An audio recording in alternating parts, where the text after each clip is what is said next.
Biduan asal kota Depok, Jawa Barat, Ayu Rosmalina alias Ayu Ting Ting kembali dipusingkan oleh mantan suaminya Hendri Baskoro Hendarso alias Enji yang merasa tidak memiliki akses untuk bisa menemui buah hatinya.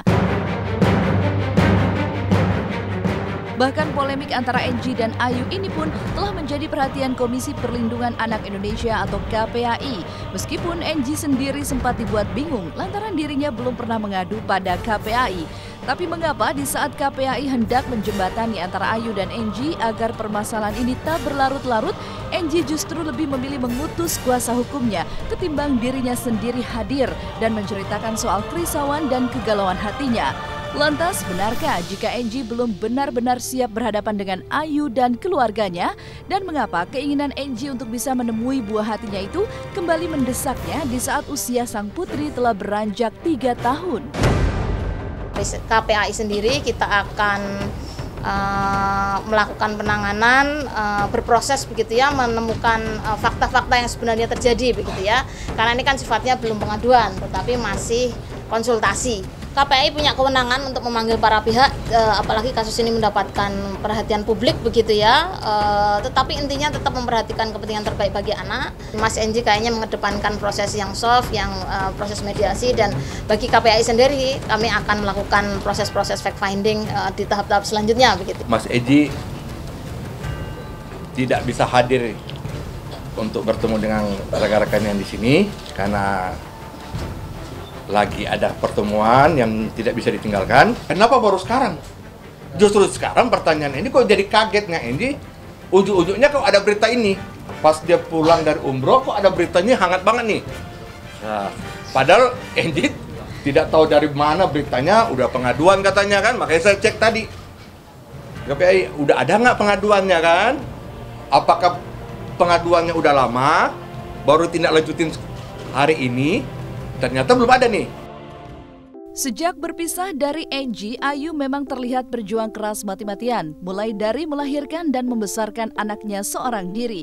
Bahkan sampai-sampai Ayu lebih memilih nama ayahnya Abdul Rozak sebagai nama belakang untuk anaknya itu daripada mantan suaminya. Lantas, apa kata pemerhati anak soal usaha keras Ayu ini? Benarkah tak seharusnya berbuat dan berlaku seperti itu? Kalau kemudian salah satu meninggalkan kewajiban itu atau mungkin dicegah untuk bisa menjalankan kewajibannya mengasuh anak atau putra atau putrinya ini, maka ini juga mengandung unsur pelanggaran hak anak. Atas itu tidak bisa dibenarkan atau juga melanggar hak anak. Jadi mohon anak-anak tidak putuskan pengetahuannya tentang siapa ayah dan ibunya yang sebenarnya. Mbak Ayu harus baca Undang-Undang Perlindungan Anak, jelas di pasal 14 ya itu tercantum bahwa setiap anak walaupun kondisi orang tuanya terpisah punya hak untuk bertemu langsung secara pribadi dan secara tetap dengan kedua orang tuanya, kemudian mendapatkan pengasuhan dari kedua orang tuanya secara tetap dan juga mendapatkan nafkah serta hak anak lainnya.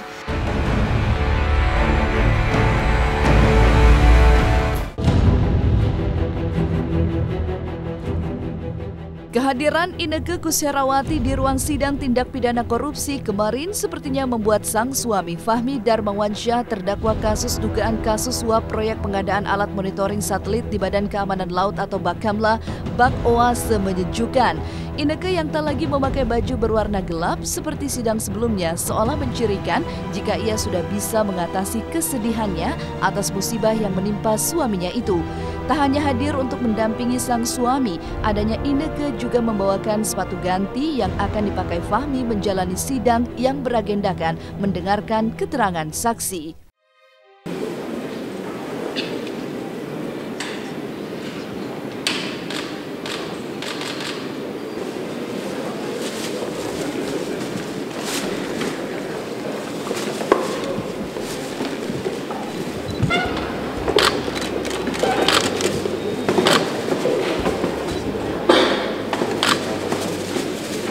Selama Allah ngasih sehat, insya Allah akan terus dampingin dia. Doain ya, mohon doanya aja. Sebagai istri, Inneke berkewajiban memberi dukungan moral bagi sang suami yang tengah menjalani proses hukum. Tapi benarkah 3 bulan terpisah dari suami, Inneke begitu mencemaskan kondisi kesehatan suaminya sebagai tahanan Komisi Pemberantasan Korupsi? Memang dia bilang katanya dia mengurangi makan. Setiap saya berkunjung ke sana, ya saya tanya gimana makan. Alhamdulillah di sini makannya malah teratur. Kalau di rumah tuh malah justru makannya ya suka-suka dia ya. Sebagai seorang istri, dia wajib untuk mendukung yang namanya seorang suami. Di situ dia punya keyakinan bahwa terjadinya masalah ini bukan inisiatif dari Pak Fahmi Dharma Bangsa. Kebanjiran followers Giorgio Abraham bikin sayembara penggemar sejati. Apakah ini ada kaitannya dengan banyaknya hujatan yang menginginkan hubungannya dengan Angela Gisha putus? Selamat pagi pemirsa Was-Was, bersama saya Jassi Michelle Tumbel akan menemani Anda selama 30 menit ke depan, di mana lagi kalau bukan di Was-Was. Usai kisah tentang kesetiaan Inneke Koesherawati yang menemani sang suami menjalani proses sidang terkait kasus korupsi yang menerpa suami tercinta, di lain kisah pasangan yang sukses membuat baper banyak orang, Irish Bella dan Giorgio Abraham menuai banyak sanjungan dari para penggemarnya. Lantas bagaimana cara Gio dan Ibel membalas perhatian serta kebaikan para fansnya? Pemirsa jangan kemana-mana karena berita yang kami sajikan bukan sekedar berita. Sebab Anda patut was-was sebelum menyaksikan Was-Was.